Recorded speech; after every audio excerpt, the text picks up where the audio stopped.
Banjir yang melanda di perkebunan PTPN 1, tepatnya di Gampong Juluk Raya Utara, Kecamatan Indramakmu, Kabupaten Aceh Timur, kini meluas ke sejumlah desa lainnya. Di antaranya Gampong Sukabakmu, Alu Iitap, Alu Imirah, Jambo Lubuk, hingga Gampong Blang Nisam. Banjir tersebut kiriman melalui luapan sungai Alu Imirah. Akibatnya sejumlah badan jalan, gedung sekolah, dan tempat umum lainnya serta puluhan rumah warga ikut terendam banjir. Banjir ini diperkirakan akan terus bertambah karena cuaca masih ekstrim di wilayah Kecamatan Indramakmu dan potensi hujan masih tinggi. Fakhrul Usman Nanda, Sekdes Gampong Alu Imirah mengatakan, kiriman banjir tersebut meluap sekitar pukul 11.30 waktu Indonesia bagian Barat yang merendam terlebih dahulu di wilayah rendah dan berdekatan dengan sungai Alu Imirah. Menurutnya, kondisi warga saat ini sedang mengamankan seluruh barangnya untuk diamankan ke tempat yang lebih tinggi.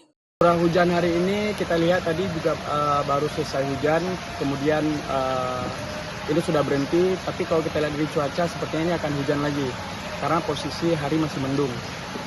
Sekarang kita lihat beberapa rumah warga, saya sedang berada di dusun Matau Gang Becek. Beberapa rumah warga sudah terendam banjir dan ini diduga air kiriman dari luapan curah hujan yang tinggi dari tadi malam, ya Pak ya. Dari tadi malam. Jadi hujan yang tinggi sehingga mengakibatkan beberapa rumah warga di Gang Becek atau Dusun Matau terendam banjir.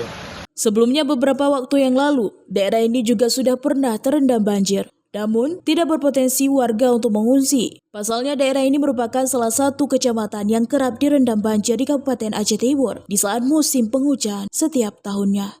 Dari Aceh Timur, Romi Syaputra melaporkan untuk Puja TV.